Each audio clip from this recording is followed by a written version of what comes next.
Muy buenos días a todos. Nuestro grupo está conformado por Luisana Díaz, Enzo Gutiérrez y mi persona Carlos González, y nosotros le vamos a exponer sobre las sensaciones. Al empezar este tema nos preguntamos cómo representamos el mundo en nuestra mente, en dónde se ubica el origen de todos nuestros recuerdos y experiencias emocionales, y cómo podemos conocer y relacionarnos con nuestro entorno. La respuesta a estas preguntas se ubica en la comprensión del papel que juegan las sensaciones, las percepciones y la atención en los procesos mentales, y cómo actúan de manera integrada. En nuestra vida lo que hacemos es detectar la energía física del ambiente que nos rodea y codificarla en señales del tipo nervioso. A este proceso lo denominamos sensación, en donde los receptores sensoriales y el sistema nervioso reciben y representan la energía de los estímulos procedentes del entorno a través de los sentidos principales. De esta manera tradicional conocemos la vista, el tacto, el olfato, el gusto y el oído. La representación mental del mundo se consigue a través de la sensación, pero sin la capacidad para seleccionar, organizar e interpretar nuestras sensaciones, esta no sería posible, ya que es el primer canal de entrada de información al cerebro. Este segundo proceso lo denominamos percepción y nos ayuda a actuar con relación al ambiente, a través de las sensaciones para no estar aislados del entorno. Generalmente relacionamos a las sensaciones con experiencias que vienen desde el exterior. Sin embargo, no solo recibimos información sensorial a través de estos canales, sino también la experimentamos a nivel interno.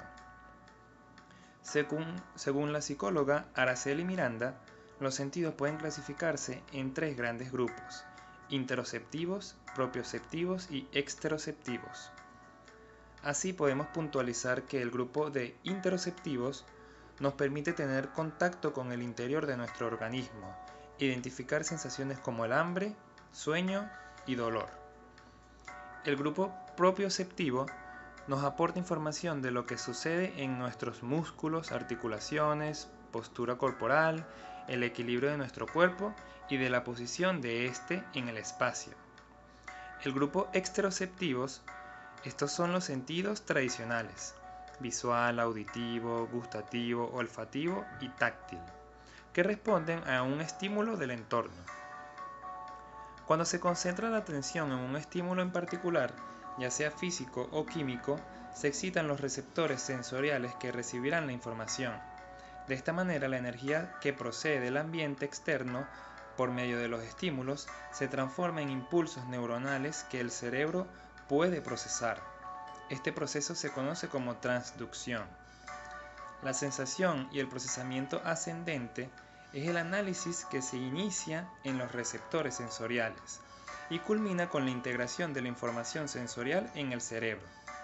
Ahora, la sensación y el procesamiento descendente es el proceso de la información guiado por operaciones mentales del alto nivel que permite construir las percepciones a partir de la experiencia y las expectativas. Un ejemplo de esto sería si acercamos nuestro brazo al fuego y sentimos calor. El procesamiento ascendente en este caso pasa por los receptores del tacto, que sienten el calor, y la información sensorial llega a nuestro cerebro. Una vez ya hemos experimentado con el fuego y nos hemos quemado, cada vez que percibimos el fuego tendemos a tomar precauciones para evitar quemarnos.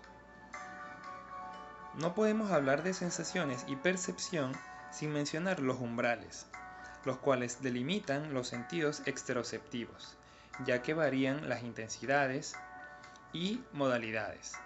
No toda la información que proviene del exterior puede ser experimentada como una sensación. Para que la información pueda ser registrada, la estimulación debe alcanzar ciertos niveles mínimos o máximos de intensidad. A estos niveles de señal de un estímulo se les conoce como umbrales y podemos clasificarlos en absolutos y diferenciales. Los umbrales absolutos es la menor o mayor intensidad de un estímulo que puede estar presente para que se detecte.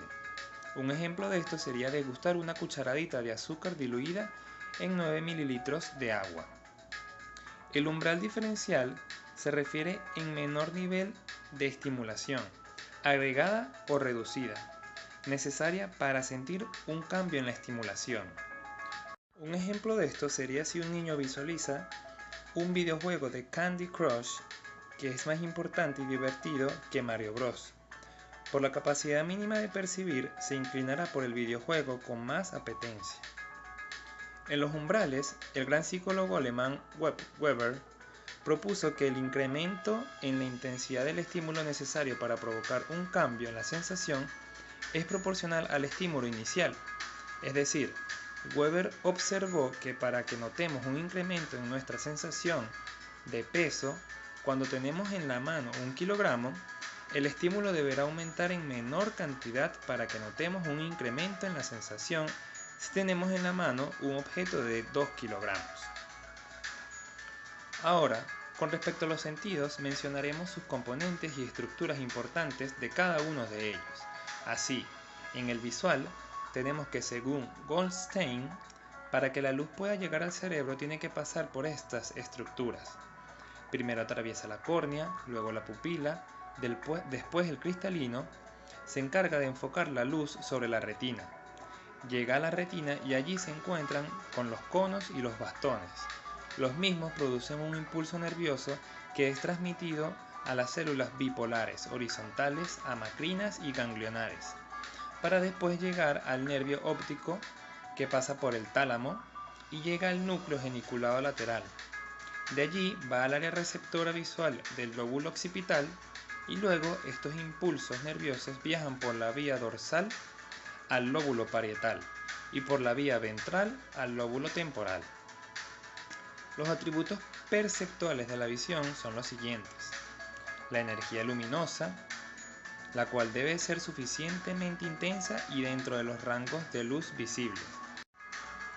El sistema anatómico receptor, el cual debe funcionar normalmente, es decir, que no tenga ningún tipo de afectación alguna. Cambios en el tiempo son los cambios que se producen en nuestro campo visual, ya que nuestro ojo tiene movimientos constantes. Conos y bastones, cuyo funcionamiento es vital para que la visión sea normal. Por la parte auditiva, según Goldstein, nuestra percepción del sonido depende de las vibraciones de los objetos y de su efecto sobre el medio elástico, bien sea agua o aire. También se indica que los seres humanos somos capaces de percibir sonidos entre 20 y 20.000 Hz. Los estímulos por debajo o por encima de estos niveles no son percibidos por humanos, pero sí por animales. El oído está compuesto de la siguiente manera: el oído externo comprende pabellón auricular de la oreja y el conducto auditivo, el oído medio comprende la cadena de huesecillos y el oído interno la cóclea.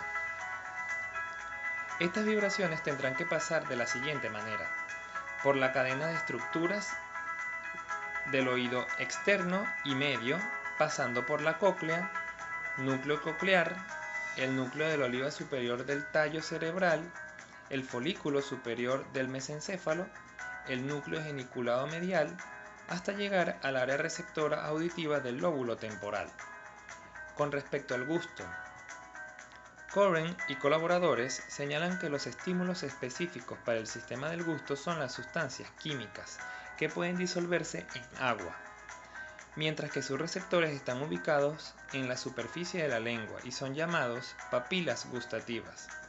Las sustancias estimuladoras se clasifican en amargo, dulce, agrio y salado, y estos sabores serán transmitidos desde la lengua por dos vías.